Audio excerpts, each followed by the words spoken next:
আজকে আমাদের মাঝে উপস্থিত হয়েছে সেই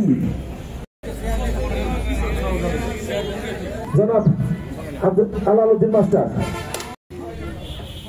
সংক্ষিপ্ত বক্তব্য শুরু করতে আছেন আজকের মাওলানা মাহমুদুল হাসান আপনাদের সামনে এখন এবং বাবাকে কিভাবে আগামী দিনে সংসদে পাঠাতে পারি এবং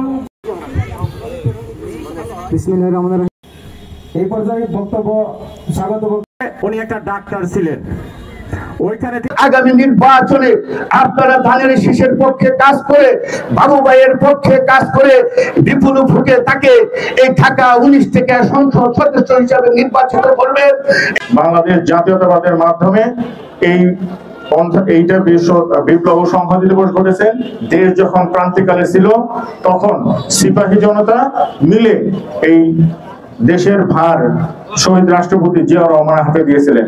ঠিক আজকে আমাদের বহু মত পার্থক্য ছিল, বাবু ভাইকে দানের শীষ দেওয়ার পরে আমরা সমস্ত ভেদাভেদ ভুলে আপনারা দেখেছেন এক মঞ্চে উপস্থিত হয়েছি।